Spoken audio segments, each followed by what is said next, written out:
All right. Okay, so the first thing I'm going to do is I'm actually going to start with a TED Talk, which is posted on Jewel. And I don't know that any of you have watched it, but it is actually phenomenal. It's 19 minutes long, but I would love for you to sit here and watch this. I think it will change you. The man that speaks is extraordinary. So let me just share my screen and pull this over here. Get rid of this and do this. Sorry, so many steps. Okay, here we go. Oh, we have to watch a commercial. Nice car. Well, we all need a reason to wake up. For me, it just took 11,000 volts. I know you're too polite to ask, so I will tell you. One night, sophomore year of college, just back from Thanksgiving holiday, a few of my friends and I were horsing around. We decided to climb atop a parked commuter train. It's just sitting there with the wires that run overhead. Somehow that seemed like a great idea at the time. We'd certainly done stupider things. I scurried up the ladder on the back, and when I stood up, the electrical current entered my arm, blew down and out my feet, and that was that. Would you believe that watch still works? Takes a licking. My father wears it now in solidarity. That night began my formal relationship with death. My death. And it also began my long run as a patient. It's a good word. It means one who suffers. I guess we're all patients. Now, the American healthcare system has more than its fair share of dysfunction, to match its brilliance, to be sure. I'm a physician now, a hospice and palliative medicine doc, so I've seen care from both sides. Believe me, most everyone who goes into healthcare really means well. I mean, truly. But we who work in it are also unwitting agents for a system that too often does not serve. Why? Well, there's actually a pretty easy answer to that question. And it explains a lot. Because healthcare was designed with diseases, not people, at its center. Which is to say, of course, it was badly designed. And nowhere are the effects of bad design more heartbreaking or the opportunity for good design more compelling than at the end of life, where things are so distilled and concentrated. There are no do-overs. My purpose today is to reach out across disciplines and invite design thinking into this big conversation. That is, to bring intention and creativity to the experience of dying. We have a monumental opportunity in front of us before a universal, one of the few universal issues as individuals as well as a civil society, to rethink and redesign how it is we die. So let's begin at the end. For most people, the scariest thing about death isn't being dead, it's dying, suffering. It's a key distinction. And to get underneath this, it can be very helpful to tease out suffering which is necessary, as it is, from suffering we can change. The former is a natural, essential part of life, part of the deal. And to this, we are called to make space, adjust, grow. It can be really good to realize forces larger than ourselves. They bring proportionality, like a cosmic right-sizing. After my limbs were gone, that loss, for example, became fact, fixed, necessarily part of my life. And I learned I could no more reject this fact than reject myself.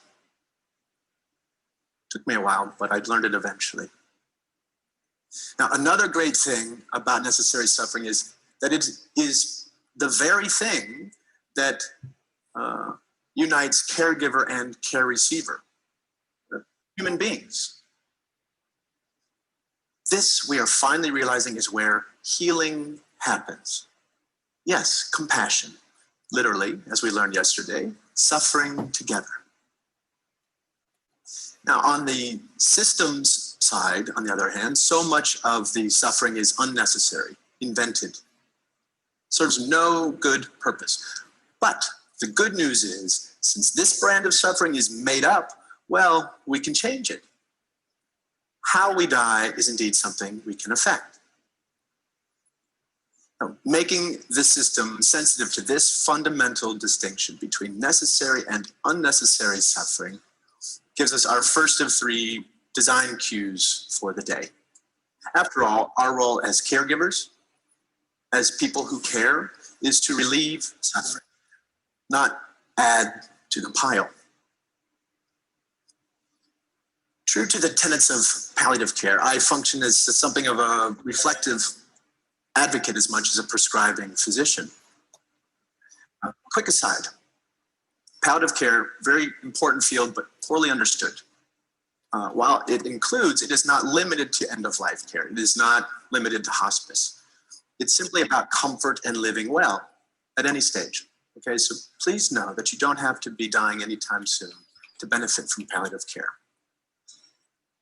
Now, let me introduce you to Frank. Sort of makes this point. I've been seeing Frank now for years. He's living with advancing prostate cancer on top of longstanding HIV. We work on his bone pain and his fatigue, but most of the time we spend thinking out loud together about his life, really about our lives. In this way, Frank grieves. This way, he keeps up with his losses as they roll in so that he's ready to take in the next moment. Loss is one thing, but regret quite another. So Frank has always been an adventurer. Looks like something out of a Norman Rockwell painting, and no fan of regret. So it wasn't surprising when he came into clinic one day saying he wanted to raft down the Colorado River. Was this a good idea? You know, with all the risks to his safety and his health, some would say no, many did, but he went for it while he still could. It was a glorious, marvelous trip. Freezing water, blistering dry heat, scorpions, snakes, wildlife howling off the flaming walls of the Grand Canyon. All the glorious side of the world beyond our control. Now, Frank's decision, while maybe dramatic, is exactly the kind so many of us would make if we only had the support to figure out what is best for ourselves over time. So much of what we're talking about today is a shift in perspective. After my accident, when I went back to college, I changed my major to art history. Studying visual art, I figured I'd learn something about how to see. A really potent lesson for a kid who couldn't change so much of what he was seeing. Perspective, that kind of alchemy we humans get to play with, turning anguish into a flower. Flash forward, now I work at an amazing place in San Francisco called the Zen Hospice Project, where we have a little ritual that helps with this shift in perspective. When one of our residents dies, the mortuary men come, and as we're wheeling the body out through the garden, heading for the gate, we pause. Anyone who wants, fellow residents, family, nurses, volunteers, the hearse drivers too now, share a story or a song or silence as we sprinkle the body with flower petals. It takes a few minutes. It's a sweet, simple parting image to usher in grief with warmth rather than repugnance. Contrast that with the typical experience in the hospital setting.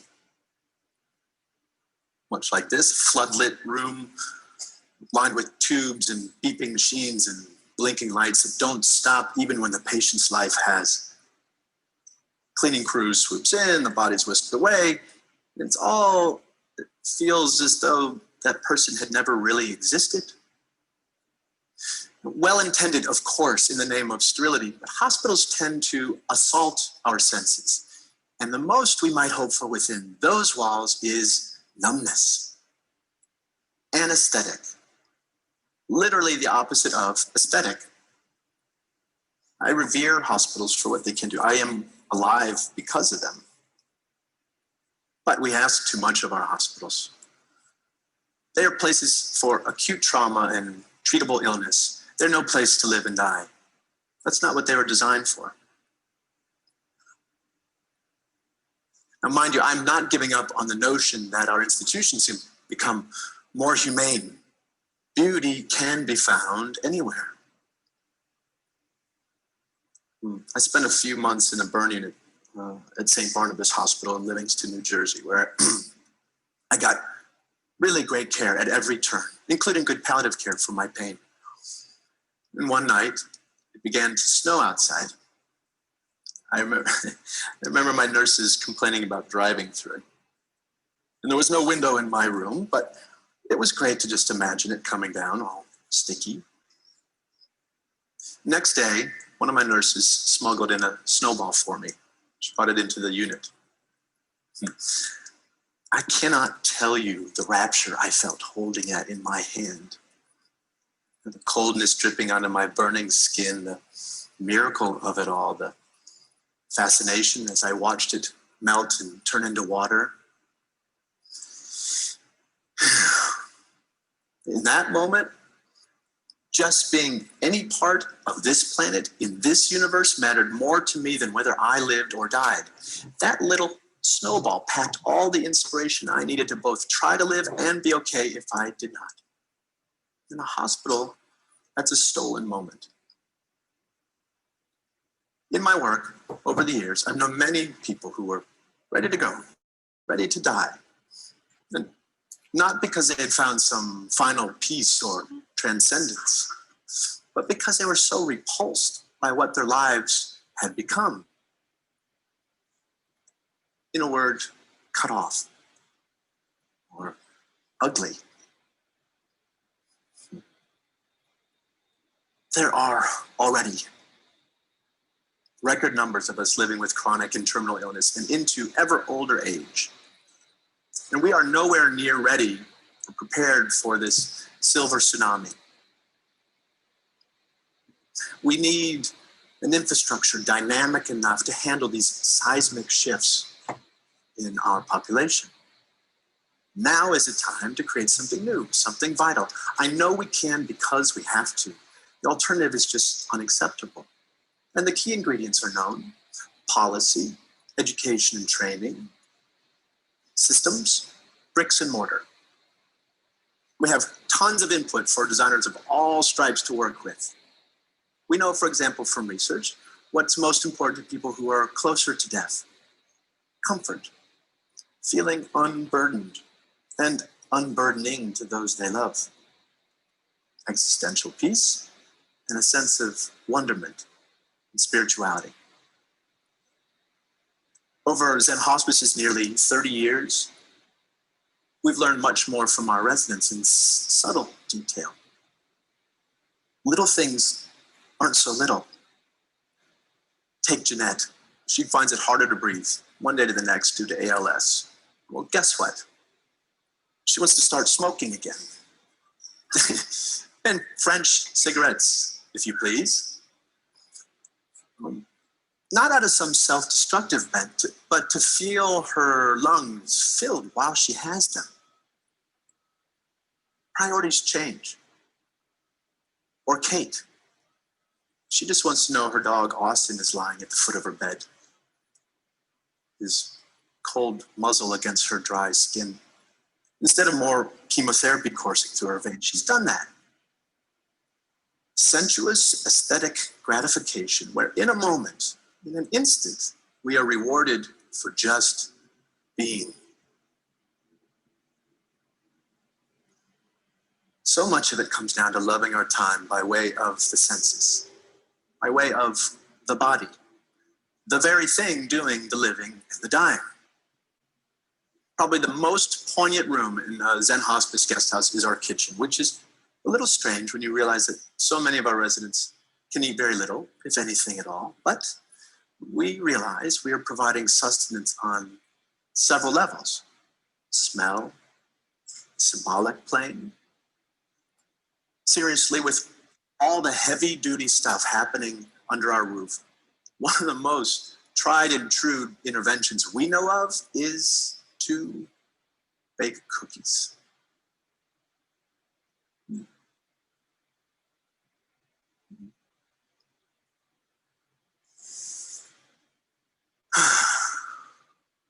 As long as we have our senses, even just one, we have at least the possibility of accessing what makes us feel human, connected. You know, imagine the ripples of this notion for the millions of people living and dying with dementia. Primal sensorial delights that say the things we don't have words for, impulses that make us stay present, no need for a past or a future.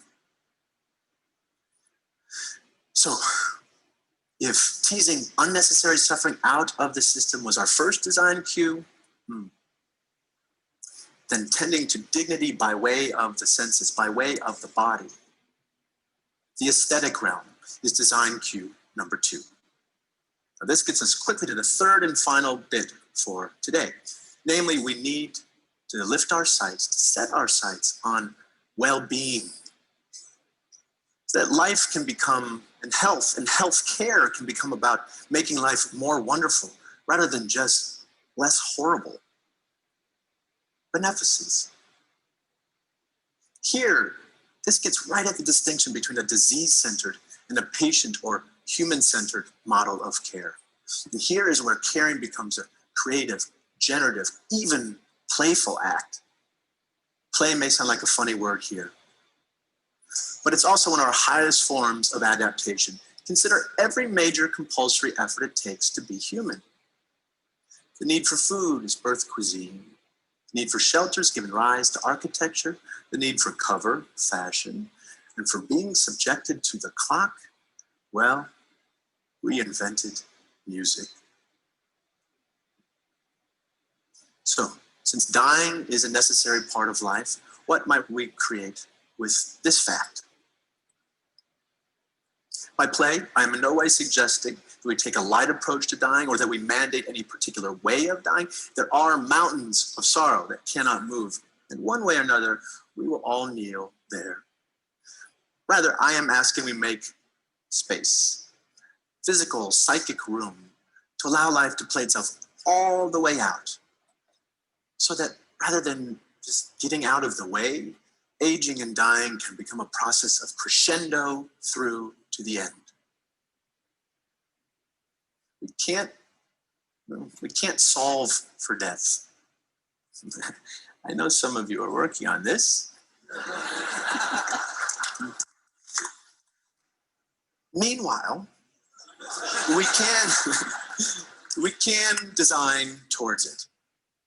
Now, parts of me died early on, and that's something we can all say one way or another. I got to redesign my life around this fact. And I tell you, it has been a liberation to realize you can always find a shock of beauty or meaning in what life you have left. Like that snowball lasting for a perfect moment, all the while melting away. If we love such moments ferociously, then maybe we can learn to live well, not in spite of death, but because of it. Let death be what takes us, not lack of imagination. Thank you.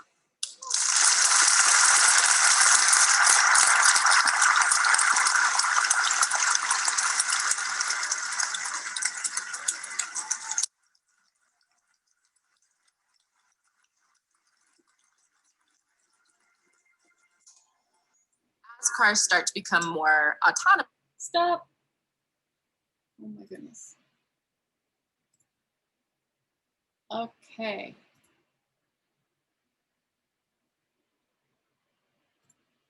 So how did everybody feel about that? How did it make you feel?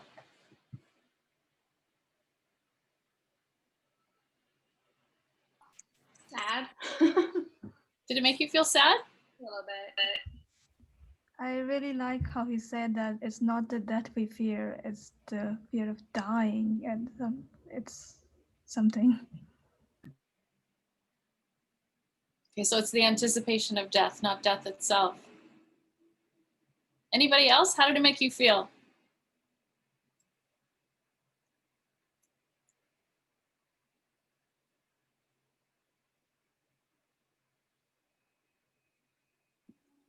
It made me feel like we take things for granted that we shouldn't too as well, like our lives and how we conduct ourselves while we're here, and then how like it's probably like a little bit off, but like how he is so, you know, when I don't know if he's actually happy or not, but like how he's happy without, you know, he doesn't have limbs, he doesn't have his arm, and he's still able to, you know, keep going and help other people despite his, you know, downfalls. Yeah. No, I agree. It was interesting. When I watched this, I literally was just glued to my screen. I went, oh my word, this guy's changing me. His ability, you can tell that it changed him too, right? He was just a goofing off sophomore in university. Now he's a physician who cares for people at the end of their life. And what a transforming event that was.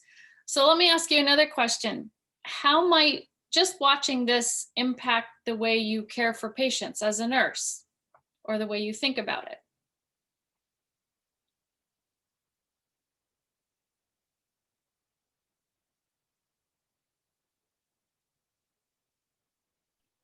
I feel like I feel like sometimes we get mixed messages from some of the professors, like about how we should like react or act with patients. Personally, I'm a very emotional person, so like I would be right there with you, like crying probably, which is awful.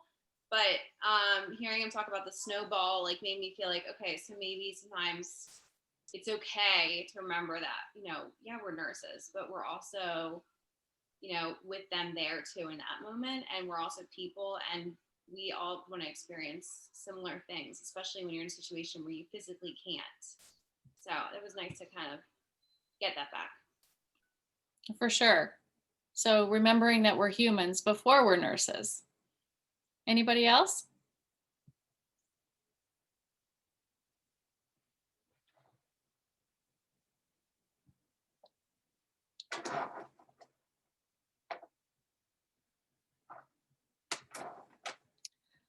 I know one of the things that I'll dovetail onto what you said, Kate. Once you become a nurse, you end up being there when someone dies. Sometimes it's quiet and peaceful, and there's barely this notice from life to death.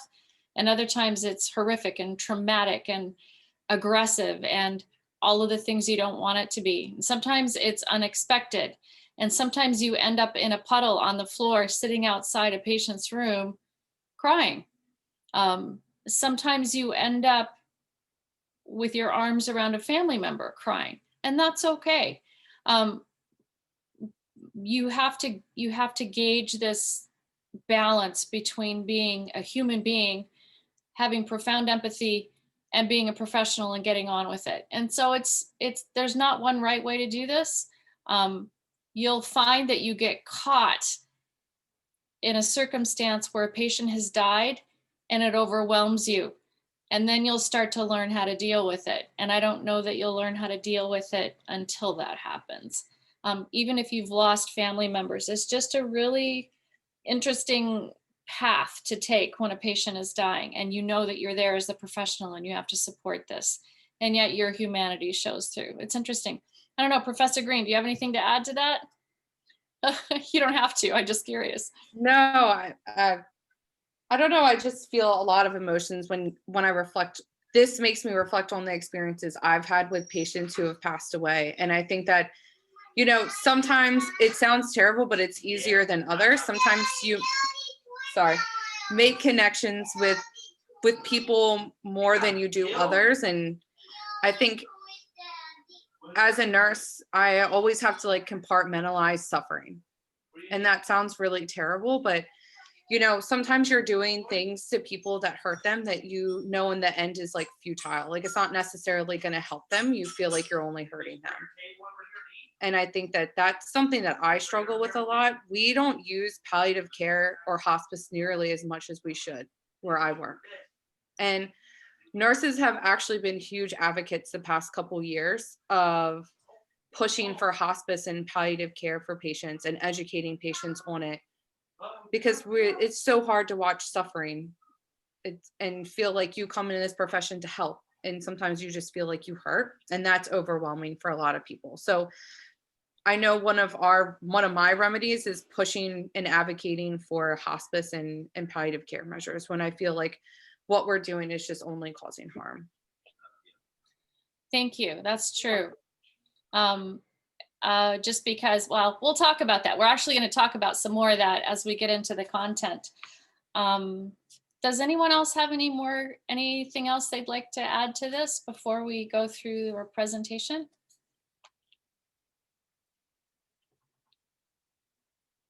Okay. So let me just do this. All right, slideshow, play from the start. There we go. Okay, so today I'm going to talk about loss. Well, there's actually two things. We're going to talk about grief and loss, and then we're going to talk about death and dying. So kind of two different things. Stop me at any time or jump in and ask a question. I think that this is great content. I just wish we weren't doing it at the end of the semester, but hey. All right, so we're going to get going. Loss. So loss is something of value. Something of value is no longer there. And I think that that's really important to know. And all of us have experienced loss. There's so many different kinds of loss. There's actual loss that people can recognize. They can see that you've lost something. So this doctor that was speaking, he's lost his arm and two of his legs. That's an obviously, a very observable loss. Sometimes we have perceived loss. Perceived loss is when someone's experienced it, but it can't be verified by others. So if you got your feelings hurt and you've lost this trust in someone, but it's actually not something that can be seen. Anticipatory loss, which he kind of talked about in his presentation, this idea that we fear the process of death more than actually death. And it's thinking about what could happen. Situational loss. Situational losses are like a circumstance where you might lose your job or you lose a relationship or something like that. Developmental losses. This is something that my husband and I have gone through in the last 5 years. This whole idea of empty nest syndrome. We had 3 kids in 4 years, so they were all doing the same things at the same time. And then within very short time frame, they all graduated from university and they all moved on. And then in 2019, they all got married to different people. Like, it was crazy. And all of a sudden we're left with this house and no more young adults in it. So that's a developmental loss. Sources of loss, you can lose some aspect of yourself. We might have scars or mobility issues or loss of independence or something. External losses can be when you lose a home or you lose a pet or lose someone. Sometimes there's losses just with the familiar environment. So I feel like this happens to just about everybody. People feel very comfortable and safe in their home, but children, they have this huge loss of security when they go to school the first time, or maybe you had the same kind of feeling of loss when you went to college the first time. And then there's the loss of loved ones. So loved ones, this is when somebody dies, they have a disease or there's an accident or something. And so there's so many different kinds of losses that can happen in life, and they impact all of us. So our response to grief is pretty interesting. There's a normal emotional reaction after loss. There's bereavement that we go through. and then our reaction to loss, and then mourning. So we're just going to talk about those quickly. So grief is kind of a normal process, and I think all of you have been through this. It's manifested in thoughts, feelings, behaviors associated with overwhelming distress or sorrow. You know, when you're suffering from grief, you just feel this pain in your heart, like something has broken. Bereavement is quite subjective. It's a response experienced by survivors. Mourning is really influenced greatly by culture and by spiritual beliefs and the customs of your family. And mourning is really this shared experience with other people. So mourning the loss of someone looks and feels very different depending on your religion, your nationality, your country of origin, your culture, all of those things. Things look very different. I remember when my cousin died. He had terminal kidney condition. He'd had 2 transplants, and his second kidney was failing, and he was on dialysis, and he got septic and he died. It was awful. We were the same age. He died 8 years ago. And I remember his long-term girlfriend coming into the hospital there in Toronto, and she's of Italian heritage and a very, very demonstrative Italian family that she came from. And she came into the ED where he had died, and we were there with him. And she started screaming and crying and carrying on in a way that I was really uncomfortable with. But it was her way, and her, you know, it reflected her culture and her family. So it was really interesting. So let me ask you guys a couple of questions. Why is it important to work through one's grief? Anybody want to jump in and answer that question? I can answer a little bit. Because if you don't work through it right then and there, it might come up later. It will, like, eventually, it'll always, if you don't actually work through it, it'll always come up. Oh, that's true. It'll Okay. eventually show up. True. If you just stay in denial the whole time. Okay, awesome. So you need to work through it. Otherwise, it's just going to rear its ugly head later. And I think working through your own grief helps you to deal with it gradually over time. Like, you have to take baby steps, so it actually helps you process it. How might bereavement or grief affect your health? Anybody want to jump in on that one?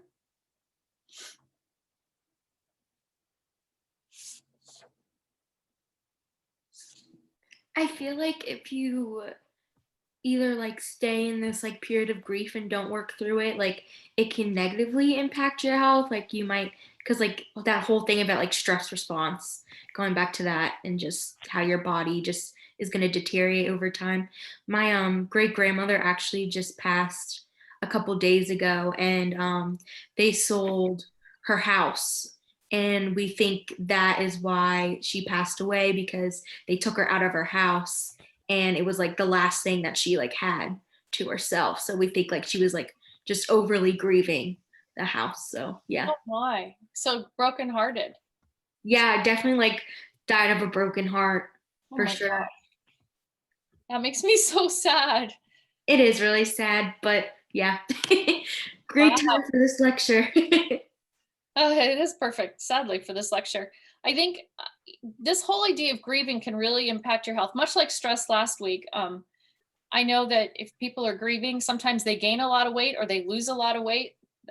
Eating becomes very disjointed or very ritual. My cousin Dan, who died, his sister Lily, as a result of Dan's death, and she's the same age as me as well, we're all the same age, Lily became, I think she has an eating disorder. She will only eat certain things at certain times, and it doesn't matter where she's at. She brings her own food, and she lost probably 30 pounds. She's a skeleton, and it was her way of dealing with this grief of losing her brother. You know, you can have chest pain, palpitations, a hard time breathing, eating or sleeping problems, anxiety, depression, all kinds of things can happen from a grieving process. So just this sense of loss can really impact you. Are there any positive outcomes from grieving in the grieving process? I know for my family, especially when we lost my great grandmother. I have family like all around the world. It really emphasized the importance of us like staying close for her, whether it's difficult. Like, I mean, I have cousins like all the way across the world in Indonesia, and like we make it a priority now to like during the pandemic, like having like family Zoom calls and like doing it for my great grandmother and like still staying in touch because we know like how much it means to her.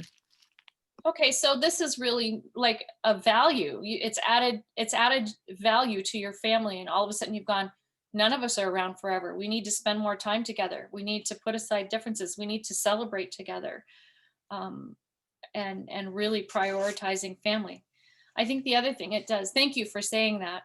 I think the other thing it does is it makes you more empathetic. If you've suffered loss, sorry, if you've suffered loss, you make a better nurse as a professional. You know what it feels like. And I think it makes you much more empathetic with your patients. So we're just going to go through the Kubler-Ross stages of grief. This was really first put out there from research that was done in 1969. So I'm just going to go through it very quickly. I'm sure you got some of this when you did your psychology course, but we'll just do it really quickly again. So there's 5 stages of grief that Kubler-Ross stated. They're supposed to be, so Kubler-Ross put them in order. Actually, they don't happen in order. They happen like a hot mess. But anyway, we'll go through them in order. So denial is the first one. It's a refusal to believe that anything bad is happening. And when we think about denial from a nursing perspective, really what you need to do is support them, a patient who's just in denial, but don't reinforce the denial. So I've had patients who get a cancer diagnosis and they're in denial. They're like, no, this is stupid. That's the wrong, like they screwed it up. Well, don't go, yeah, you're right. They screwed it up. They don't know what the doctor doesn't know what he's talking about. You don't reinforce the denial. They're there to support and listen. And denial can, sometimes denial never happens in a grieving situation, but other times it does. The next one is anger. And I think this is often a portion of grieving no matter what. This is emotional reaction to what's happened. And nursing care with anger, I think one of the things that you need to remember as a nurse, when your patients are angry and they're going through this angry grieving process, don't take it personally. We talked last week about the hospital setting and care settings in general being high stress places. If they're angry, it's not about you, it's about what they're feeling. So you just need to provide some structure, support, listen to them, allow them to have as much control over as many things as that you can give them control. But most of all, don't respond to their anger with anger. And sometimes that's hard to do because they may yell at you or shout at you or throw blame at you or something. And you have to remember that this is just part of the grieving process and it's really not about you. The next stage is bargaining. Bargaining is sometimes having feelings of guilt and starting to go, well, if only I had done this, or if only we had done this, or, if we can just have one more chance.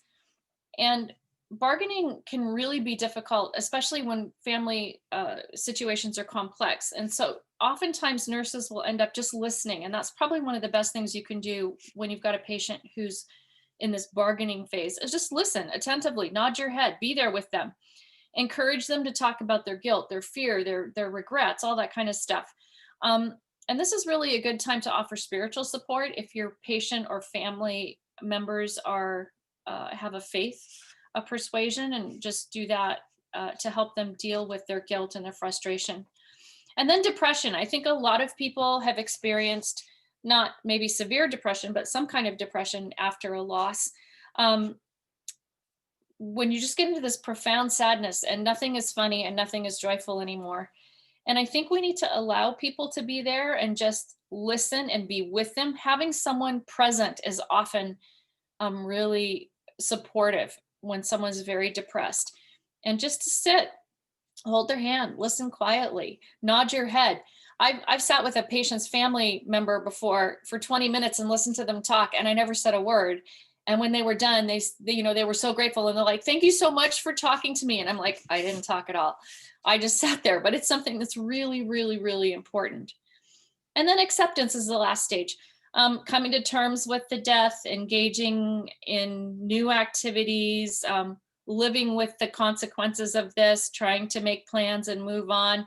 And nursing care here is just helping the family or whoever's left participate as much as possible and get back to life, while acknowledging that they've experienced a loss. And there's just no logical way to go through this. I know when this was first introduced, they said that this was the researcher Kubler-Ross said that, you go through these stages in order, but actually that's just not true. So here's stages of grief.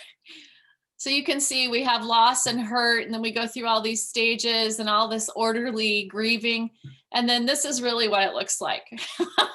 So I would say my mom, who was up and about, fine, living independently, cooking, whatever, everything was great. Right before Christmas of 2019, just not very long ago, we went to, right before Christmas 2018, my husband and I went down to my parents' home, and we visited with them for 3 or 4 days. We played cards, we had a great time, we went for a walk, we went shopping, and then we came home, and between visiting and like 2 or 3 days later on Christmas, the day after Christmas, all of a sudden my mom took a fall and she got very ill and critical, and we lost my mom.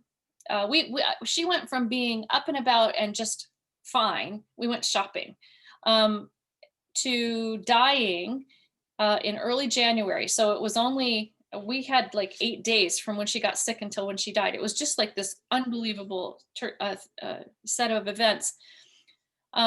We had her funeral 6 days before my middle daughter's wedding in January. And then that was 1 month before my husband and I took a trip to Hawaii. And trying to deal with all of those things happening in short succession of each other was just extraordinary. So this really tells you what most people's experiences are like, not just mine, but almost anyone's experience with grief. There's just this overwhelming sense of nothing makes sense. I have a quick question. Yeah. So like when it comes to working in, I guess, places that are just like for death and dying or palliative care, would you say that it's like all doom and gloom, like super sad, or is it not all like that? Because I don't know, I just think about like Andrea, who, is the labor and delivery nurse, and I feel like it takes a special person to do that, and like she's the perfect person for that. So do you have to be like a perfect person for that to do that? So that's a great question. I don't know if there's one good answer. I'm going to tell a little bit more because my mom ended up in hospice care. But I will say that it was probably hospice care for us as a family was a shock to be there because we didn't expect this. Like it wasn't something that we anticipated, my mom dying. But it was this incredibly wonderful time when we got together, and it was right after Christmas. We ended up getting around the piano and singing Christmas carols, and all the family members that were there came out and everybody was singing, and then people were laughing and talking and showing pictures. And it was actually this really healing time for us as a family. And the staff there, I don't know if it takes a special kind of person. I think as humans grow and mature, they become that special kind of, I think the more you lose and the more you live life and realize that life is, we're always struggling and facing different things. I think you become the kind of person that could deal with this. I really think there's a capacity for all healthcare professionals to be this person if they choose to be. But the staff were wonderful. Like they were very caring, professional, kind. They really had a good sense of what we needed too. It was interesting. If they saw you in the room and someone was crying, they would hold off on what they were going to do and come back. So they were very accommodating to us. So that's not a very good answer, but I really do think that every nurse, as you grow and mature and experience life, become the kind of person that could do this in hospice care.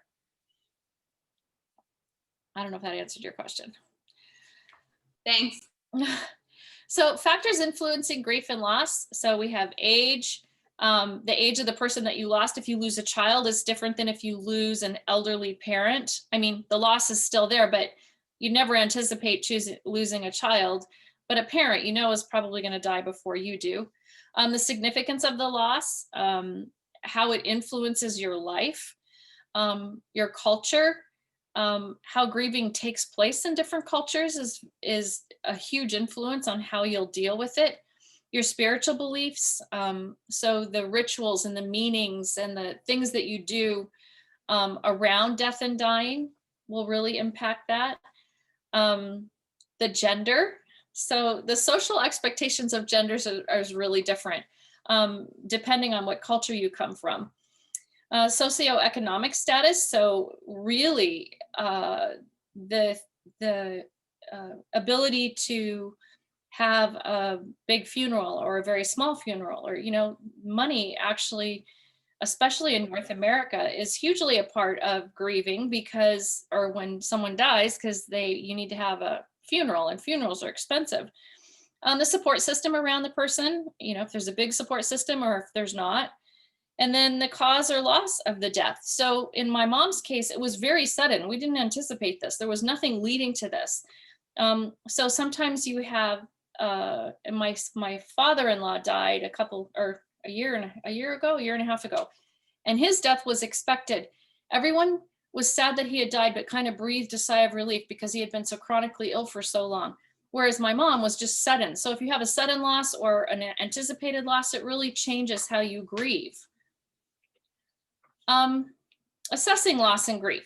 So when you're looking at this from a nursing perspective, you need to kind of look at the history of what happened.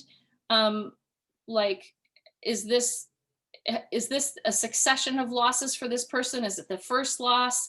Was it a spouse? Was it a child? Was it a parent? We need to assess the personal coping resources that they have. So when we lose a patient, then our focus becomes on the family, at least temporarily. So trying to help them, trying to figure out if they're a risk to themselves. And then physical assessment. Are people getting sleep? Are they eating? You know, that's one of the things that happens when someone dies. It's really bizarre, but at least in North America, I think maybe around the world, when some family member dies, suddenly everyone starts making the family food. They just want to feed you. But it's society's way of trying to help support loss. But when you're looking at it from a nursing perspective, we need to know, you know, their history, the coping strategies, their assessment, and try to figure out ways that we can support them so that they can get through the grieving process, at least the initial grieving process. A lot of times nurses aren't involved with patients' families once the death has occurred. You deal with that, and then they move on with their lives and you get new patients. So pardon? Does somebody have a question? Nursing diagnosis. So you can say the NANDA nursing diagnosis could be grieving, complicated grieving, risk for loneliness, related to loss or losses.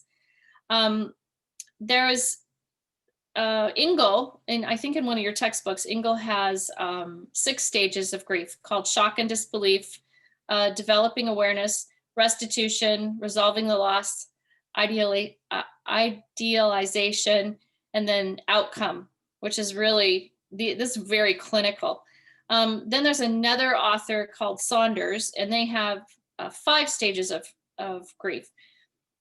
Shock, awareness of the loss, conservative, healing, and renewal. I would say that all of the different kinds of stages of grief and loss just are not linear. Everyone puts these little steps together, but they're not really linear. Also, grief is cumulative. So if a patient has suffered, I mean, if a family has suffered several losses in a row, they're going to act differently than if they've just had one loss. And the other thing is, you can't look at people who are grieving and go, oh, that's normal. It's complicated. And so just to be there, be present. I would say one thing, and I don't know if Professor Green will agree with me or not. My course of action when it came to supporting grieving family members or grieving patients who knew they were going to die is to be present and be quiet. Make eye contact, nod your head, lean close, be present, and shut up. and just let them talk. And it's really something, the more you talk, the more you get yourself into hot water. But just to support them and be present and say, okay, anything else? Can I help you? You know, that kind of thing. And I always found too is less is best. Yep. So the less interventions that you in the hospital setting, like acute care setting, so the less interventions that you do to the patient helps the family. The less that you talk, like family members who are watching their family member dying, they don't want to hear about your experience. They kind of just want to focus on themselves and their grieving process. And like Dr. Akram said, just being free of judgment, listening, accepting that everyone grieves in their own way. Every one family is going to grieve differently than another. And it's not our place to judge how they do that. For sure. And I appreciate that so much. One thing that she said is really, really, really key here. When someone's dying in the hospital, or someone has died in the hospital, or you're watching someone die and they're talking to you and grieving about the loss of their own life, impending loss, don't start telling stories about how you lost stuff. Keep yourself out of it and just be present for them. If you cry, if you show empathy, they're going to understand that you've lost too, that you're a human. But keep yourself out of it. Certainly don't take opportunity in their grief to start talking about your grief. You can cry with them and be present with them without bringing your stories into it. Nursing interventions. So support the work of grieving, be present, show caring. Silence is really, really, really awesome. Just being very present but quiet, letting them express their feelings. If you find out that they're really in trouble, kind of getting a referral to somebody who can help them better than you. You're not a trained psychologist, so you may not be able to help them like someone else could. And I love this here by Vicki Harrison. Grief is like the ocean. It comes in waves, ebbing and flowing. Sometimes the water is calm and sometimes it's overwhelming. All we can do is learn to swim. And I would say that grief is like that.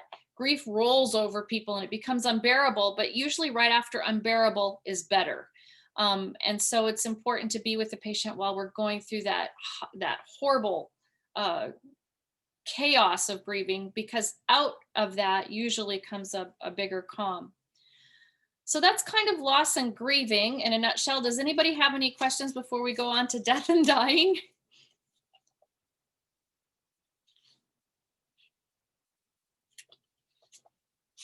Okay, off we go. Death and dying. This picture makes me sad. It looks like it's not my mom and my dad, but it looks like them.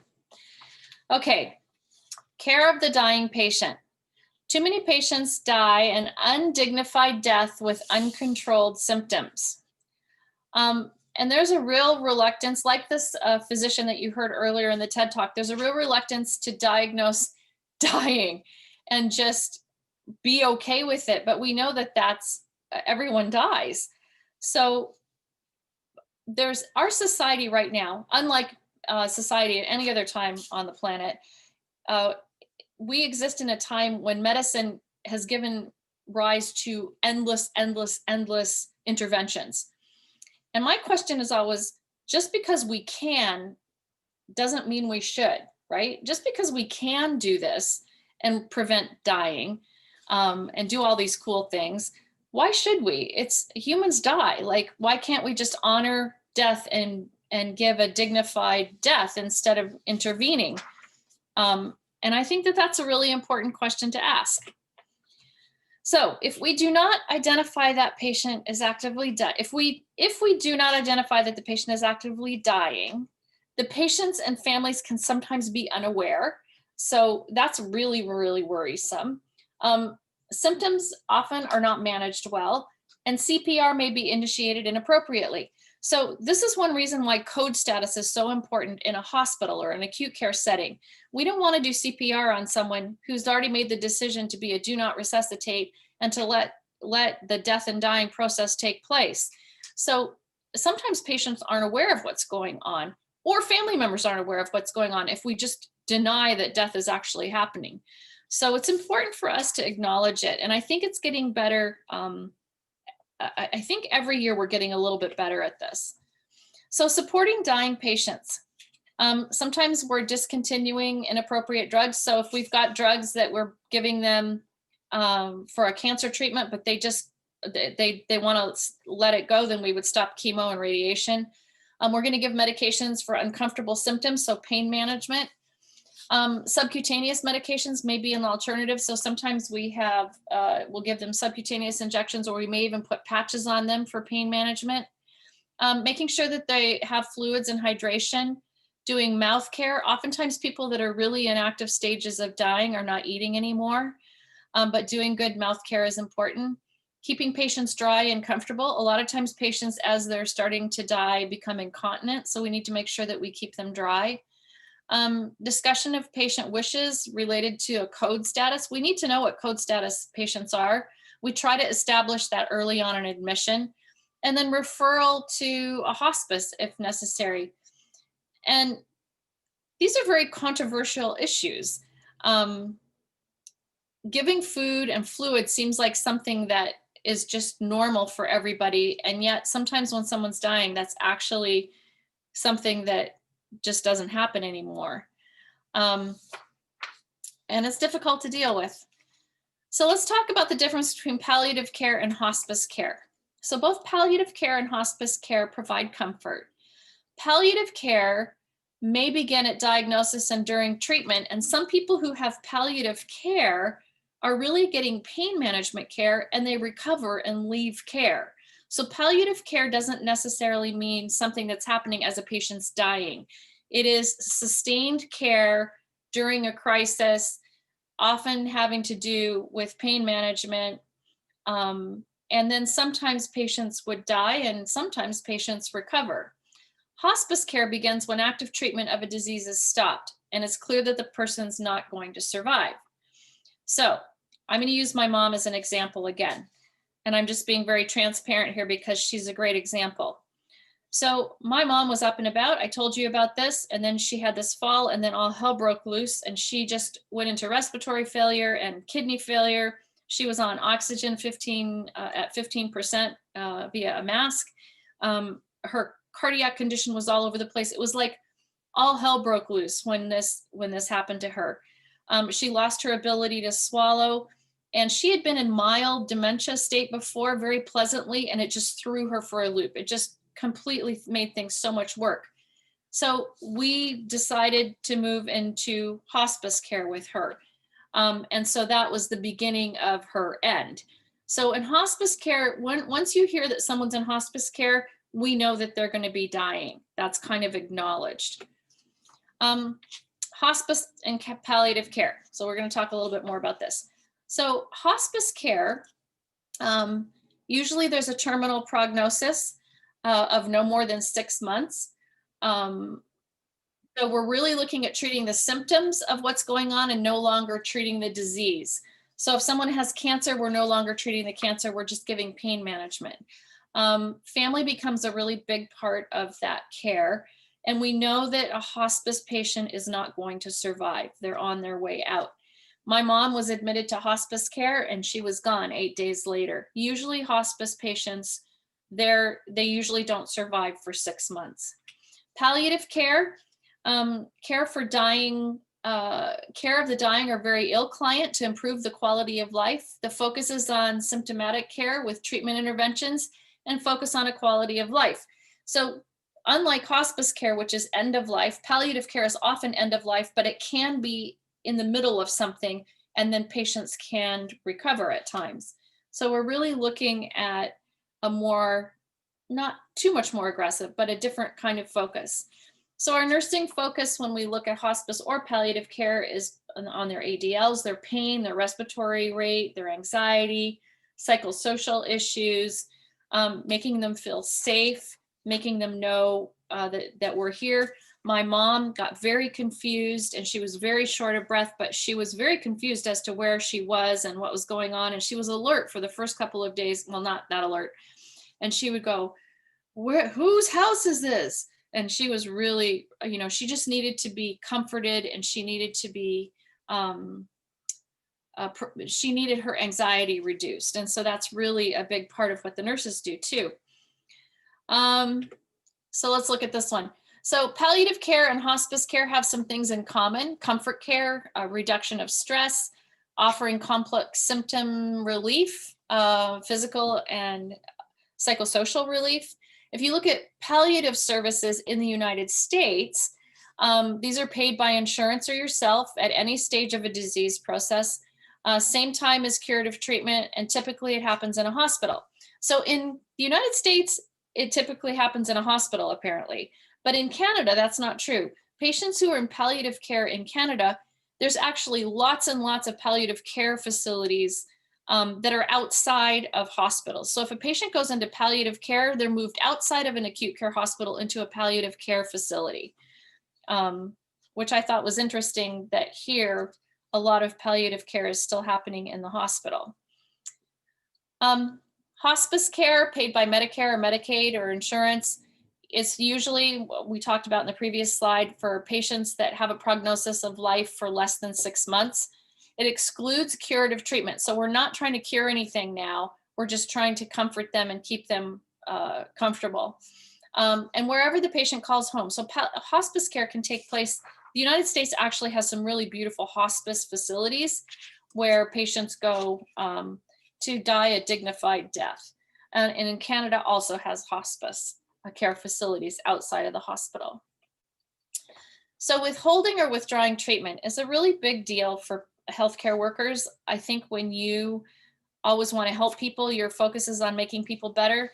In the process of death and dying, you take those things away. Sometimes you have to make the decision to take those things away, and it causes a lot of stress. We're actually going to talk about the ethical things in a minute. So some of the times we'll stop dialysis. We won't do any more blood transfusions. We may stop radiation or chemotherapy. We may stop aggressive ventilation or respiratory support. And we may not insert a G-tube, or we may stop the feeds in a G-tube. And all of those things will lead to death. But those sometimes are the things that we have to help families make those decisions, because the patient, that there's no good prognosis for a patient. So when we're looking at assessment of degree of awareness, and just really looking in the idea of terminal illness, the nurse really has to be assessing to figure out if everybody knows what's going on. So you're going to be kind of asking good questions. So closed awareness is the client is unaware of impending death. So I'll never forget this lady that I took care of. I worked in a surgical ICU. We had a patient who was extremely ill, and she was going to die. And she had advanced stage cancer. She had had a Whipple's procedure. She was not okay. And this woman knew nothing about her diagnosis. Her family had kept everything from her. And it made me so angry as a nurse. I went, it's not fair to her. She's the person. She deserves to know where she's at in her life. But we couldn't do anything because the family had forbid us to talking to her about this. So this actually happens. Patients can be completely unaware of what's going on. Another awareness would be mutual pretense. So everyone is aware of the impending death, but nobody's talking about it. So sometimes you just have to offer privacy and dignity and let it be, because you can't do anything about it. And then open awareness. Everyone is aware that someone's going to die, including the patient and the family. People are talking about it. They're figuring out what to do next. And this is really important for you in a different way. Now you have to facilitate conversation and action and answer questions. And I think it's probably, I shouldn't say one is more healthy than the other. There's too many reasons why people do things to understand what's healthier than other things. But I would say that having an open awareness around someone who's dying is really a good thing, because then people can actually talk about how they feel, and you can progress through it. Assessment of signs of death. So we're going to look at 3 different stages when we're looking at months till they die, weeks until they die, or days until they die. And this really has to do with anticipatory death, not sudden death or traumatic death. So just remember that. So let's just talk about a couple of things that happen when people are starting to progress toward death. If several months out, if people are sick or they're very elderly, they might start being more withdrawn, increasing sleep, less communication, just really withdrawing and not being as active. Weeks before they die, they could start being disoriented, agitated, confused, pale, tire really easily, unable to do the things they used to be able to do, weak, not eating very much. Their urine could decrease, fluid and food decrease, breathing patterns change, sleeping patterns change. And then someone who's getting near death, in the days leading up to death, they could start losing muscle tone. I've seen patients that are really getting close to dying who have been dying slowly for several months, and they're just skeletons. Lots of wasting, they're very tiny. Slowing of circulation, color changes start to take place in the skin. What's interesting, if someone's dying a natural death and they're elderly and their system starts shutting down, they actually start getting very mottled in their hands and their feet. And you'll see their hands and feet becoming quite blue. And that just means that their circulation is slowing down to the extremities. And you know that things are coming. Changes in respiration. Some people do something called Shane stoking, and it's when they breathe very irregularly and intermittently. So you'll see that happening. Sensory impairment, they're no longer able to tell when someone's touching them or experience pain or pressure. So all things that are impending signs of death. A dying person has rights. So a dying person has the right to be treated as an individual. They have the right to dignity. They have the right to have questions answered honestly and express their feelings and participate in decisions about care if they can.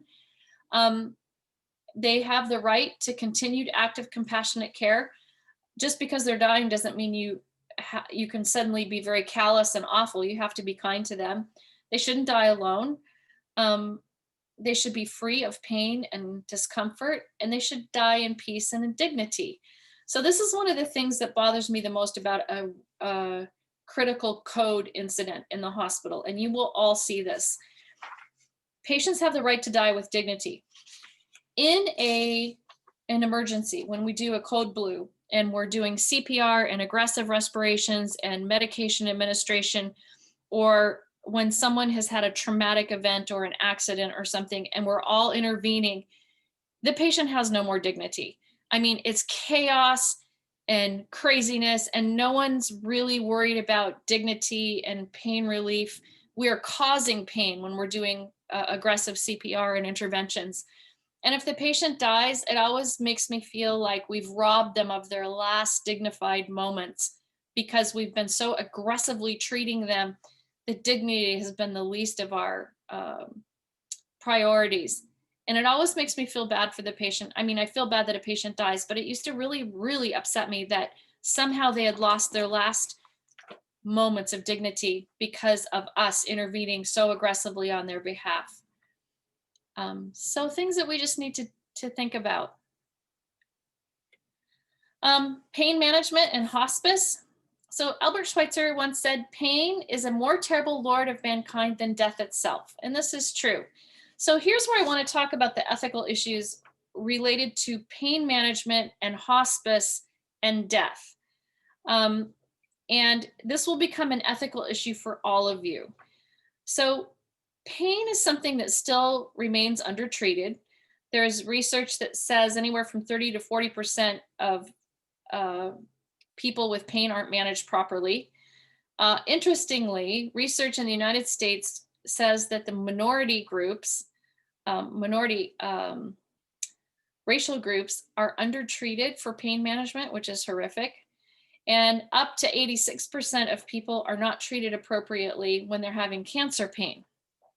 So the other problem that is going to become a real issue for you is that you're going to be giving pain management and you're going to see the patient as a DNR and that they're probably going to die or they're on their way to dying. And you're going to give them another dose of narcotic. And at some point in the next 2 hours, they stop breathing. And in your heart, you know that your dose of narcotic may have helped push them over the edge. And this is a very big ethical thing for nurses. And pain management when it comes to death and dying, we underdo pain management because nobody wants to give the last shot. So there's actually some legislation out there, and this is interesting to me. The Supreme Court and the Catholic Church have both come out and made statements that should help you deal with what's to come for all of you. So I'm just going to read a couple of things for you. Nurses should not hesitate to use the full and effective dose of pain management for proper management of pain and in a dying patient. The increasing titration of medication to achieve adequate symptom control, even at the expense of life, thus hastening death secondarily, is ethical, according to the Supreme Court. No legal barrier exists to treating pain. In fact, there is a legal risk to clinicians who do not effectively treat pain. In June of 2001, a lawsuit was successfully prosecuted in California against a physician who inadequately treated a patient for pain. The jury decided that the doctor's failure to treat the elderly man's pain violated California's elder abuse statute and was awarded $1.5 million. So the principle of double effect. So here we go from Supreme Court and then the Catholic Church. So I'm just going to read you these two things, and I just want you to listen. Ethical consensus exists in the standard treatment of pain at the end of life. Religious groups have also addressed this issue.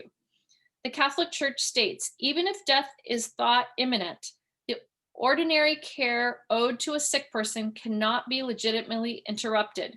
The use of painkillers to alleviate the suffering of the dying, even at the risk of shortening their days, can be morally in conformity with human dignity if death is not willed as either an end or a means, but only foreseen and tolerated as inevitable.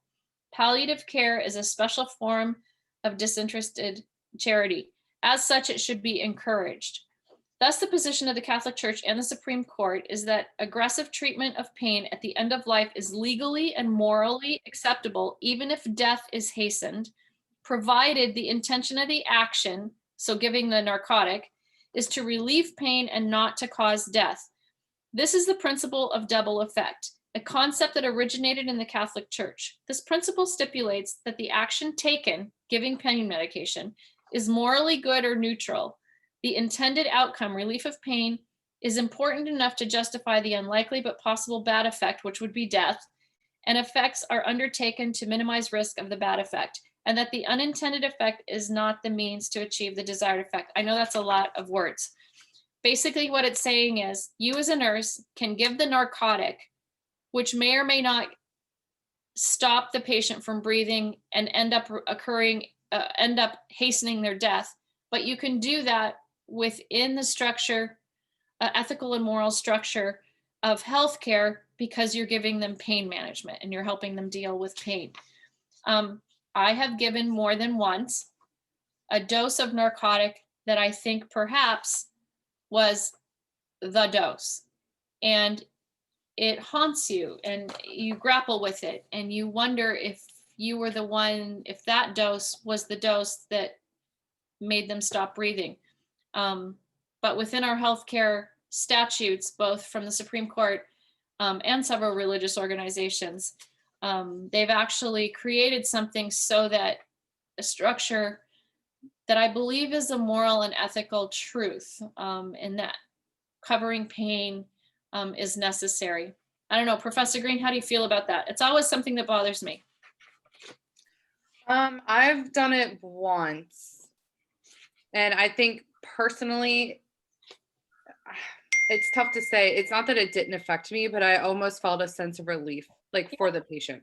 Yeah. Like, okay, you're no longer suffering, not and this was kind of meant to happen anyways. Whether or not I gave that dose of Dilaudid or not wouldn't have changed the outcome for the patient necessarily. Like, he still would have passed. He still would have passed in probably the next hour or so anyways. It was just that, but he was uncomfortable. He was grimacing. You could tell that he was in pain. So I felt at that time, and I had a palliative care doctor with me who told me to administer the dose of Dilaudid. And then the patient passed away about a minute or two later. I don't know. I think I've known that law was in place, so I've never really grappled with the sense of feeling guilty about doing something like that. Because at the end of the day, when you're in this situation, you know that you're doing the right thing. It Yeah. it didn't necessarily feel wrong to me to do it. So. Yeah. I remember having a family member come to me. So the patient died. There was family with the patient, but another family member came to the hospital after the patient had died and actually asked the question, well, who gave the pain medication? Why didn't you wait? And that's very unnerving, because then they're somehow blaming you for the death that you knew was coming, but you hastening it. So anyway, it's something you're going to have to grapple with. I hope that you work for facilities when you guys graduate that support you and that you're able to come to terms with, this is a very slippery slope in healthcare that's hard to deal with. So I hope you're able to deal with this in a way that's very formal and structured wherever you end up working, so that you know that you're supported. So caring for the family, let them express their feelings, educate them if they need to know what happens next. Sometimes that's a really great way of getting their head out of the grieving process for a minute and just telling them this is what's happening next. You gotta gauge that and see where they're at. Participate in the care. So you can, if a patient dies, you can leave the family with them. If they want to help, wash their face or put their ring, or not put their ring on, we usually take their jewelry off, but whatever it is that they're going to do, or fix their hair or something, that's fine. Letting go, helping them let go and, kind of say, yes, the patient has died. After the death, family members are welcome to be with the body, offer remembrances. I think probably in the United States, it's better than in Canada. In Canada, once a patient dies in a hospital, in acute care setting, they want that patient out of that room because there's a million more patients waiting to get that room. It's awful. It's like, hurry up and grieve because we got to get a new patient in this room. I'm hoping that in the US, it's different than that. Yeah. It is. Is it? Yeah. I went to see. Obviously we're still worried about the bed, but we really do close down the bed and we block it so that until the family members are done grieving. We've kept patients in hospital in the room for days. What? Depending on their religion. You have to have certain family members that need to come and visit the patient before like their spirit's able to go up into, it's not heaven, but something similar. I think it's like a sect of a Muslim culture. So we had a patient sit in a room for 3 days. So I know Buddhist and Hindu, like every faith is different. I know the Muslims and the Jews actually carry very similar traditions, and you got to get things out very quickly. You got to move people out of the room very quickly. But so you have to accommodate that kind of thing. You can't just say, well, sorry, but today you can't be Buddhist because we need the bed. Like, you have to accommodate that. I'm glad to hear that you guys in the US do this better than in Canada. In Canada, literally there's like a 2-hour window and they want the patient out of the room. So it really, really impedes that post-death thing that family members need, which is unfortunate.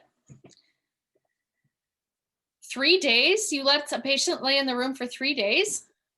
Yes. That's incredible. It was very difficult because you got to think eventually the smell. Yeah. Holy cow. And the flies, you can't help the flies. They just start to happen. No. Oh, gross. So yeah, it was really difficult. We had a lot of support from like pastoral care. Well, that's good. Like the hospital administration, but we had to do, because we don't have any windows that open. Right. So we had to do fans, a lot of fans, a lot of odorizers. You're kidding me. I've never heard of such a thing. A lot of lemon. Holy cow. Yeah. In Canada, they leave about a 2-hour window and then they want everybody out. So you got to come grieve quickly. Wow, very different. So if you guys want to know the definition of death, as a nurse, unless you're in a hospice situation where the nurses have been deemed able to call the time of death and actually pronounce death, in Canada, hospice nurses can do that under certain criteria. This is a provider's right to call the time of death and to determine if death has happened or not. But there are things that happen that tell you that the patient has died. So cessation of an apical pulse, so the pulse of the heart, respirations, blood pressure, Since the advent of life support, now there's other things that we can tell. A total lack of response to external stimuli, no muscular movement, especially breathing, no reflexes, or a flat encephalocardiogram, so an EEG. If the EEG has been flat for 24 hours and they're on a ventilator, we would declare brain death. And then this is cerebral brain death, loss of cerebral or brainstem function. So the flat EEG would show that there's no brain function, non-responsive, absence to reflexes, apnea, meaning no breathing. Sometimes this is used as the way of determining death because the patient's still on life support and they're actually going to use the patient for a donor, for organ donation. So they keep the patient on life support, but they declare the patient dead until they can harvest the organs. So it's another issue that seems really bizarre. When you see a patient who's been declared dead, who's pink and warm, because we're harvesting organs. So it's just another weird situation to get into. Most postpartum care, so every facility is going to have a little bit different postpartum care, but these are just general principles of postpartum care, postmortem care, good Lord. So you're going to care for the body, you're going to bathe the body. Usually you give a head to toe bath. You put a pillow under the head and put them in a very natural position. We often put an absorbent pad or a chuck underneath them because sometimes they leak. We secure their personal belongings so that we can hand them off to the family.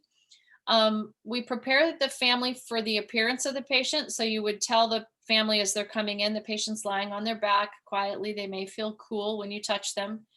Then post-viewing, you would document their death, make sure the death certificate is signed and present, dispose of anything that needed to be disposed of, make sure that you've signed off that the belongings have been given to the family and document what belongings were given to the family. And then you document the time the body was moved from the room, say, to the morgue, or if the funeral home picked up the body directly. Body identification and transport. So you'd always say it was transported by the porter to the morgue or whatever. Every institution is going to be a little tiny bit different, but this is generally speaking how it's going to work. The other thing is you usually wrap the patient. When you're doing this, there's usually a shroud that you wrap the patient in. Either it's made out of paper or plastic, and it's really weird. You put it underneath the patient, you roll the patient over and you put it underneath them, and you wrap it around them and tie it up with them. Patients will make noise, they'll pass gas when you move them because there's still air in their body. So sometimes if you roll a patient over, you'll actually hear them moan, or they may pass wind, may pass gas because there's still air in the body. So they're not alive, but sometimes it's a little unnerving. Self-care for nurses. So you see this picture on the slide of the nurse sitting on the floor. You need to recognize that death is inevitable and it happens to everyone. It's okay to cry. I've cried when someone's died before and I didn't even know them that well. And yet I got caught in this thing and it just happened. You can talk to your colleagues, everybody. It's happened to everybody in the hospital. So everyone knows what it feels like. If you're a prayerful person, you can pray or meditate. Take a break, go outside, walk around. I've seen nurses that have had a traumatic death outside pacing around the parking lot or under the trees someplace. Examine your own level of comfort or discomfort with this. And you have to work through it. So that's actually been me sitting at the side, sitting in the hallway after something bad has happened and just gone, I don't want to do this anymore, and having to work through that. I had a student, one of the very first years that I was teaching in Toronto, my student, she's a nurse now. She's been a nurse for over a decade, well over a decade. Anyway, her name was Cecilia and she is amazing. And we went in and we went up to see our patients, and she came out into the hallway shortly after going in to see her patient. And she said, she was really upset. She goes, my patient won't talk to me. And I was like, oh, that's terrible. I said, do you want me to come with you? We can talk to the patient together. And she had given me a report. I knew that the patient was a DNR, and I thought, oh, how sad, one of her very first patients won't speak to her. So I'll come in with her and I'll help her. So when we opened the curtains, that was my first clue that something was going on. The curtains were drawn and the patient, there was no reason for the curtains to be drawn. So we opened the curtains and I looked at the patient, and in my head I went, oh, the patient's died, but I didn't say anything. So I touched the patient's hand and the hand was cold. And so I said to Cecilia, I said, touch her hand. And so Cecilia touched her hand and said, "Oh, she's cold. I need to get her a blanket." And I told Cecilia as nicely as I could, I said, "No, your patient has died. So that's probably why she's not talking to you." And then I've never seen anything like it. A fight or flight kicked in and she just blew out of the room, out into the hallway. And she was out there crying and she was hysterical. And she was like, "I didn't want to see a dead patient like this. This was terrible." Oh, and she was just really upset. I mean, there was no way to deal with it any other way. It was just what happened. But be prepared. If you haven't seen a dead body, be prepared. Put yourself in this headspace of being vulnerable to the situation, but being stoic in the situation at the same time. And once you've seen one patient who's expired, it's easier to deal with the rest of them. And then if you get caught in this situation where you're emotionally involved, you just have to be okay with that and be emotionally involved and give yourself a chance to grieve in the moment before you get back to working, back to the business of caring for your other patients. Does anyone? Sorry, I always find that when I'm doing postmortem care, I still talk to the patient. Does that sound weird? Like I'll still be like, "Oh, I'm gonna turn you real quick," and I'm like, "It doesn't matter. They can't hear me. I know this," but like, it almost helps me cope with it a little bit better. Okay, so I talk out loud with what I'm doing. So I love that, because here's the alternative when you're caring for someone who's died. If you're not talking to the patient and providing care for them and continuing to honor them and respect them, I've seen nurses talk over a patient about their plans for the weekend or saying something disrespectful about the patient. And to me, that's highly disrespectful. So Sarah, I much appreciate your approach to actually speaking to them and continuing to treat them with dignity. Because the alternative to have people talking about the football game they're going to or where they're going to go camping this weekend while they're doing post-mortem care is disgusting to me. I would much prefer to see someone speaking to the patient, although they can no longer hear you. Agreed. I think there's nothing more disheartening than, I think in the hospital, you'll hear a lot of dark humor. That's just inevitable in the hospital. It's a way that people cope with, tragic things and the amount of suffering that they see. But I think there's a time and a place for it. And it's definitely not over a patient while you're doing post-mortem care. I tend to be either silent or talking to the patient themselves, or like, you usually don't do post-mortem care by yourself. You have another nurse or tech in the room with you who's helping you. But it's luckily your hospital, there will be a guideline. So there'll be a postmortem packet that you'll receive as a nurse. And it'll basically explain every single step that you need to do as far as postmortem care. Yeah. And then how to contact the morgue, how, what the policies for taking the patient down. You have to tag the patient. So you have to, what you literally think you see in movies and TV shows, you put a tag on the patient's big toe and I think their right foot for us. And then on their wrists. And then on their wrists. And then on the outside of the bag. Yeah. And then I think seeing your first patient who's passed away, that's tough to see the first time. I think that's why I talk to them, because it helps. That's how I cope with it.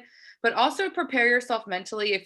For us, we as nurses, we have to go accompany the patient down to the morgue along with the security officer. Yep. So at Hopkins, obviously our morgue is really big. But I think the thing that shocked me the most was when I was totally fine until I saw the drawers, the babies in the morgue. Oh, no. So you see, like, they're in bags and everything, but I think for me, no one told me that. Like, no one told me that was something that I was going to see in a morgue. And I think that's where I lost it, actually, was the babies, not necessarily my patient. I think, so mentally prepare yourself for what you'll see in the morgue. Ours is really big. It can hold up to 30 people and about 10 babies. So, yeah. Wow. So you'll see other bodies in there, and it's really weird to just kind of like, for me, there was like 10 other patients in our morgue when I dropped my first body off, and 3 babies. And it was just really weird to kind of just someone that you cared for to have them on this gurney basically, and then just to put them in the morgue. It was And very it's like cold. sudden for me. Like it's cold. Yeah.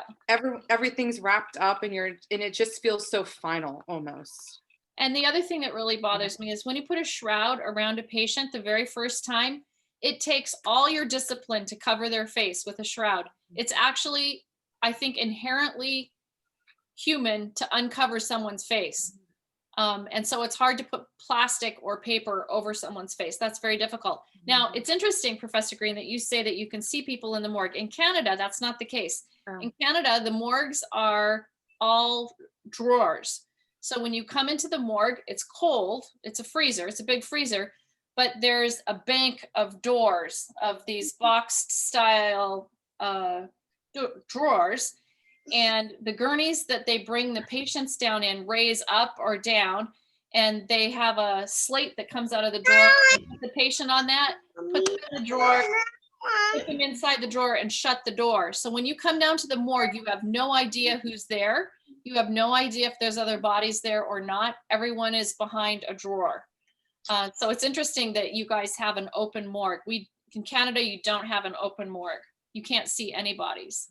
I mean, we do have one wall of what you're talking about. The drawers, yeah. We do have the drawers, but I guess there was, I mean, maybe it was, this sounds terrible. Maybe it was a particularly bad week or night, or I don't know what was happening, but we had like overflow from the drawers. Jeepers. And then, yeah, and then the babies on the shelf, they're all open. It's like 2 big long rows of them. Holy smokes. So That's there's crazy. So the morgue, I feel like, is like the worst part. I've never seen that. I've only been down to the morgue once. I went once and I was like, nah, I know what I can handle. Yeah, no, it's not fun. Does anybody have any questions about all of this now that we've like probably shocked you and given you some things to think about? I have a question. Yeah. For the assessment of degree of awareness, I didn't really understand the difference between closed awareness and mutual pretense and how nurses have to deal with it, like how we should communicate and not communicate with the patient. So when you've got closed awareness, it means that the families and the patient are keeping secret, or the patient's not, the family is keeping a secret from the patient. I've had patients who have no clue what their diagnosis is or their prognosis. And it's very difficult to deal with those situations. You have to handle that very, very, very carefully. Because I think a patient has the right to know what's going on with them. But if you've got an entire family in the hallway angrily telling you, don't tell them what's wrong with them, I mean, it's a very delicate situation. So in a closed situation, when people aren't talking about it, I would never start talking about it. I wouldn't be the one who brings this up. I would let the provider deal with that. I would let the family deal with it. But in a closed situation, you have to be very kind and considerate and honor the patient. But I wouldn't whisper to the patient when the family's not close, you know, you're dying, right? Like I would never do that. You let the provider deal with that. In the next kind of situation where people are just kind of, what was it called again? I know what it's called. You asked me. Mutual pretense. Yeah. So people know what's going on, but they're not willing to talk about it. So everybody knows what's happening, but again, it's not open. We're not all talking about it. People may be in the room. Everyone knows grandma's dying, but people may be in the room talking about the groceries they have to get on the way home, or the kids' skating lesson, or the ballet recital.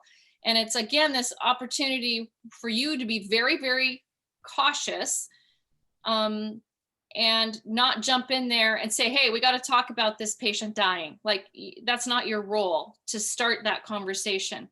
So you have to just be very, you have to treat the patient with dignity, treat the family with dignity. But again, don't start the conversation. Don't come in there and try to move them into a full-blown open conversation. That's not it's not your right. Like, this is a family's death. It's not your family's death. So just to be cognizant that people deal with things differently. You're going to find families that are completely ignoring the fact that this is happening. You're going to find families that don't want to talk about it. And then you're going to find other families who are very open and talking about it with the patient.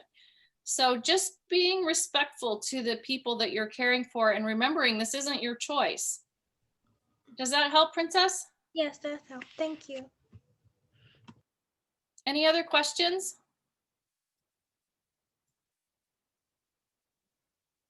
Dr. Aka, I got this question twice actually, so I wanted to ask you and see if you know. Okay. Do you know if the VSIM, and this is a completely obviously different topic. Yep. Do you know if the VSIM is graded for completion or like participation, or is it graded by accuracy, like the grade that they get on the VSIM? Good question. I think it's participation, but we need to ask Dr. Walker that. I told the student, so maybe if one of you emails Dr. Walker, yeah, and asks him, and then you can kind of send the email out to the rest of your class so that they know. Yeah, I was unsure also. Yeah, I think it's for participation. I actually got a grade on it when I did it, so I don't know. Well, it will grade you. It will grade you. Okay. Mm-hmm. So everything's going to get graded. Like ATI grades you. The VSIM's going to grade you. Everything's going to grade you. Ask Dr. Walker. I'm not sure if he wants you to get a level. I think that's on Prep U. Ask Dr. Walker. I'm not sure how he's the one who determined what we were going to be doing to replace validation. In the email, I'm not sure if it's too specific, but he does say that the VSIMs can be, you may repeat the VSIM until you achieve the grade you desire. So maybe we are being graded on like the actual assignment, like what we get, the percentage. Okay, we need to clarify this. Let me email him. I'll find out. But some of you can email him as well. I'll ask him if he can just clarify for you. Does that work?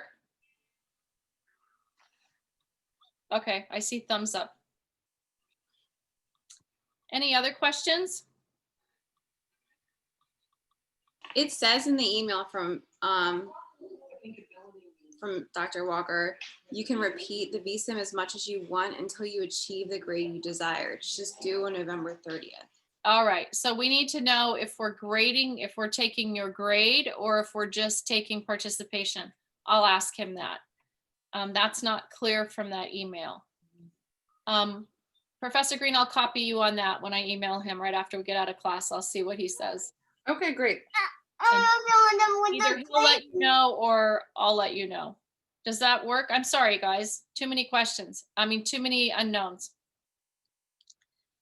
Does anybody else have any questions? Because I'm done. That means that before 3 o'clock, you can be out of class. What do you think of that?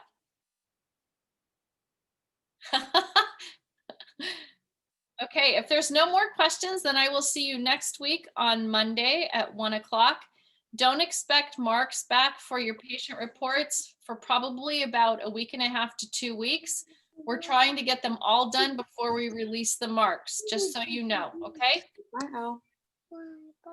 Bye. Hi, Ella. Okay, I'll see you guys all later. Have a good day. Have a good week. Get outside. You're welcome. Thank you. Yep, thank you. We'll see you guys later. I have a question, Dr. Daka. Yep. I'm applying for this thing, and I needed to know, like, so they asked what clinical experience I'm gonna have by next summer. It's just like this Army thing I'm doing, but they asked what clinical experience I'm gonna have next semester, and we didn't do it yet. So how long? So is adult one clinical experience gonna be the whole semester, and like psych just the last 8 weeks? I know that adult health is gonna, I think adult health takes place over the whole semester. Okay. Oh, so you don't know like how it's actually gonna go? I've never done it, and we have no information at the moment related to actually getting placements or not because of COVID. So everything is moving at the moment. So even if we knew how it normally went, I know that you're supposed to be in clinical all semester, but I'm not sure what's going to happen. Dr. Walker is not sure what's going to happen at the moment. Yeah. Mm-hmm. So I'm working with Dr. Walker next semester in adult health, and it's still quite unclear exactly when you'll start clinical, because your clinicals might be, they could only be for several weeks as opposed to the full semester. And Dr. Yes. Walker's still trying to find placement for the clinicals. Everything that's the second surge with COVID is really making us very unsure of what's going to happen next and what to be able to predict. Okay. I'm sorry. I would email, if I were you, email Dr. Walker and tell him your circumstances. I understand any kind of military requirement is different. I would email him and just say, this is my situation. This is what I need to know, and see if he can tell you anything different. Okay, thank you. Okay, no problem. Is anybody else here? Does anybody else have questions? I have a question about the ATI remediation. So for the document, I'm still a little confused as to what you wanted us or how to fill it out. Okay, there's 3 sections on the document, and we want you to print it off, fill it out by hand, take a picture of it or scan it, and then and you do one for each remediation strategy. So you could say, one of my remediation strategies is to use the PrepU quiz bank on oxygenation and perfusion, because those are areas of my weakness, and I'm going to use the PrepU quiz bank to help me learn my content. And then you would use another form for something else and another form for something else. So pick 3 areas of improvement and then just fill them out by hand and then scan them and submit them. So at the end, we would have 3 documents finished. That's right. You just handwrite. You're not going to put a lot of content on here. You're just telling us how you're going to improve your knowledge. And you can talk about next semester too. But you can talk about between A and B, that you're going to do the VSIM and you're going to do PrepU. Those are 2 remediation strategies right there. Okay, thank you so much. Okay.